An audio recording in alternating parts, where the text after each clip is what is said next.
Hello mga ka-MV! Ngayon ay matutunghayan natin ang ikatlong kabanata ng I Miss You. Pero bago nating simulan ang ating istorya, ay paki-like at share po sana ng ating video.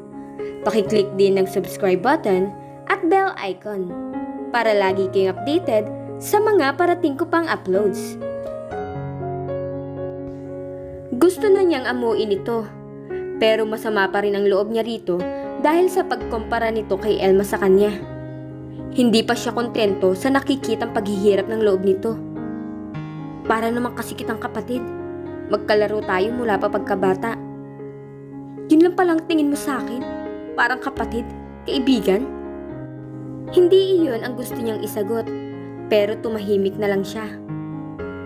Mahal mo ba ako, Abby? Napatahimik siya. Alam niyang mahal niya si Vince, pero hindi niya para aminin. Malakas ang loob niya dahil alam niyang mapapatawad siya nito, kahit gaano pa kalaki ang maging kasalanan niya. Hindi ko alam. Iyon ang isinagot niya. Pinaandar muli nito ang sasakyan. Walang imikang nakarating sila sa tapat ng bahay nila. Hindi mo ba ako ihatid sa loob? Tanong niya rito. Para saan pa? Walang emosyong sabi nito. Malungkot ang mga mata nito. Tumingin siya rito. Malaya ka na. Pinalalaya na kita. Vince? Hindi siya makapaniwalang nakikipag-break ito. Parang biglang nagdilim ang kaniyang mundo. Ayokong pahirapan ka pa, Abby. Mapait ang ngiti nito. Nangingilid ang luha sa mga mata nito. Pinapalaya na kita. Huwag kang mag-alala. Hindi ito makakarating kahit kanino. Kung may magtanong man, sabihin nating okay tayo. Okay? Vince? Hindi niya alam ang isasagot niya rito. Sumisigaw ang puso niya na pakiusapan niya ito. Pero humihiyaw rin ang kanyang pride. Hinamon siya nito. Aalis na ako. May project pa akong tatapusin. Wala sa loob na bumaba siya ng sasakyan. Tama ba ang narinig niya? Ibinibigay na nito ang kalayaan niya. Bakit parang hindi siya masaya? Takot ang nararamdaman niya. Pero pinalakas niya ang loob niya. Kilala niya ito. Hindi siya matitiis nito. Kailan pa ba siya natiis nito? Babalik din ito sa kanya. Napangiti si Vince sa email na pinadala ni Rose. Nagyayang makipag-chat ito pero tumanggi siya. Baka kasi si Abby lang ang pag-usapan nila. Mas okay na email na lang para pwede niya pang pag-iisipan ang isasagot niya kahit matagalan pa. Pero totoo ang sinabi ni Rose. Kahit isipin niya ng isipin ang nakaraan, hindi niya maibabalik pa yon. Bakit pa siya mag-aalala? Bakit pa ba niya iisipin na what if may iba na si Abby? Nasasaktan siya, pero ayaw niya uling mangyari na siya na naman ang aamo dito. Masyadong masakit ang mga sinabi nito. Hindi lang ang ego niya ang tinapakan nito, kundi ang buong pagkatao niya. Naiinis siya sa kanyang sarili. Dapat nga ay magalit siya kay Abby. Pero hindi. Naiintindihan pa rin niya ito. At totoo din naman ang sinabi niya na palagi siyang nakadikit dito. Ang akala kasi niya ay yun ang gusto nito. Dahil yun ang gusto niya. May katotohanan din ang mga sinabi nito. Hindi niya ito niligawan. Pero alam niyang mahal din siya nito. Yun nga lang, hindi kasing lalim ng pagtingin niya rito ang pagtingin nito sa kanya. Sapat na ba yun para sa kanya? 2 linggo na niyang hindi nakikita ito. Gumawa na nga siya ng first move para makipag-ugnayan dito, pero nagmamatigas pa rin ito. Iyon nga lang, may mga sandaling matindi ang pangungulila niya rito. Hinahanap niya ang mukha nito sa mga babaeng nakikita niya. Gusto niyang marinig ang boses nito. Pero kapag naaalala niya ang mga huling sinabi nito, ay inaalis niya ito sa kanyang isipan. Maya-maya pa ay dumating ang kanyang ama. Vince, anong ginagawa mo? Ilang araw ka na nakakulong dito, simula nang dumating tayo dito last week. Nandito tayo sa Palawan para magsaya. Tumawa ito. Kung gusto mong papuntahin sina Abby dito, tawagan mo. Malaki naman itong rest house natin. Para naman ngumiti ka na. Umiling siya. No, Dad. Hindi siya pwede ngayon. Anong ginagawa niya? Bakasyon na ngayon na. Nagkibit balikat siya. Ilang araw ka nang walang kibo, Vince. May problema ba kayo? Okay lang ako, Dad, promise. Nag-away na naman ba kayo ni Abby? Okay lang po kami. Huminga ito ng malalim. Ramdam ko may problema. Handa akong makinig, Vince. Umupo siya sa kama. Nangingilid ang mga luha niya. Umupo naman ito sa tabi niya. Mangako ka, Dad. Wala kang pagsasabihan kahit na si Ma'am. I promise. Ikinwento niya ang mga narinig niyang sinabi ni Abby kay Elma at ang huling pag-uusap nila ni Abby. Muli ay nangilid ang luha niya sa mga mata pagkatapos.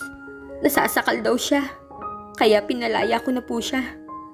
Tinapik siya nito sa balikat, baka sa mukha ang lungkot. Tama lang ang ginawa mo. Naalala ko yung binasa ko dati. Kung mahal mo ang isang tao, palayain mo. At kapag bumalik siya, ibig sabihin para talaga siya sa'yo. At kung hindi naman, baka may mas better na dadating sa buhay mo. Anong gagawin ko, Dad? Mahal na mahal ko siya. Sapat na ba yun? Yun nga rin ang tanong ko sa sarili ko. Mahal ko siya, pero hindi ko alam kung hanggang kailan, kung hanggang saan. Umiling siya. Para akong nagising sa sinabi niya. Paano kung mag-asawa na kami at may mga darating na pagsubok? Ako, alam kong makakayanan ko dahil mas mahal ko siya kaysa sa kung ano pa. Pero paano siya? Sapat ba ang pagmamahal niya para malagpasan ang mga pagsubok namin? Hindi ko alam ang sagot dyan. Madaling sabihin ang kalimutan mo siya, pero alam ko ang nararamdaman mo. Kaya mo magsakripisyo. Bakit ba ganito tayo, Dad? Bakit ganito tayo magmahal? Hindi ko alam kung anong dapat mong gawin, anak, para magkabalikan kayo. Ni hindi ko nga alam kung gusto ko pang magkabalikan kayo. Pinakamatalik kong kaibigan ng ama niya, at labis nga sana kaming masisiyahan kung magkakatuluyan kayo ni Abby. Pero kung ganyan din lang ang pagtrato niya sa'yo, umiling ito. Huwag mo po sasabihin kay Tito, Dad. Malungkot na tumango ito. Kapag hinabol mo si Abby, lalo siyang tatakbo palayo. Lalo siyang magmamalaki. Yun ba ang gusto mo? Hindi, Dad. Gusto ko pahalagahan niya ako. Yung mahalin niya ako ng totoo. Hindi niya malalaman ang halaga mo kapag lagi kang nandyan. Ayokong umalis siya. At least lumayo ka muna. Mahirap gawin, Dad. Tumango ito. Pero kailangan. Lalo ka lang niyang babaliwalain kapag pinuntahan mo siya. Iniisip ko pa lang na magkakahiwalay kami. Nahihirapan na ako. Pero yun ang kailangan mong gawin. Bigyan mo siya ng space para makapag-isip-isip. Para ma-realize niya ang lahat-lahat. Payo nito. Lumayo ka muna. Hanapin mo ang sarili mo. Vince, bata ka pa. Tuparin mo ang mga pangarap mo. Make me and your mother proud of you.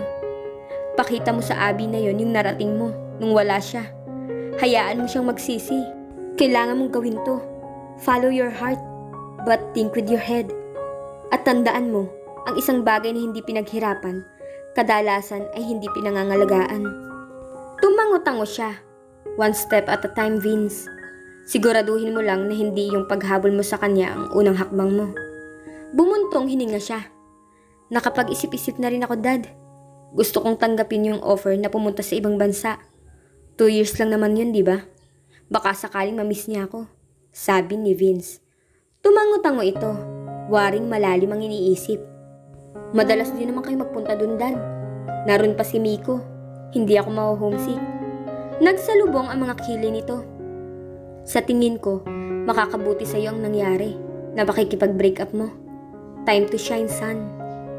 Gusto ko na umalis ASAP, Dad. Pwede naman. Ready naman ang visa mo. Kakausapin ko lang assistant ko para i-arrange lahat sa pag-alis mo. Thanks, Dad.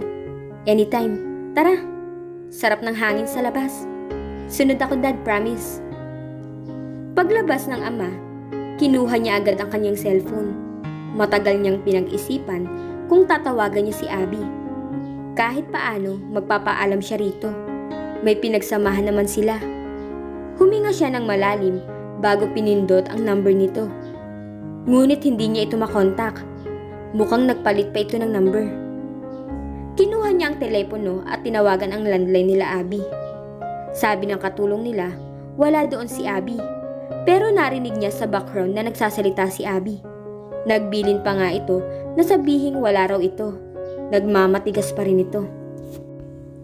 Huminga siya ng malalim bago siya humarap sa laptop niya. 2 oras din siyang nakaharap doon. Hindi niya alam kung paano niya isusulat ang gusto niyang iparating kay Abby. Maya-maya ay nagsimula na siyang magtipa sa keyboard. Nang maiprint niya iyon ay lumabas siya ng bahay upang ihulog ang sulat sa post office. At dito na po nagtatapos ang 3 kabanata ng I Miss You. Abangan niyo po ang susunod na mangyayari.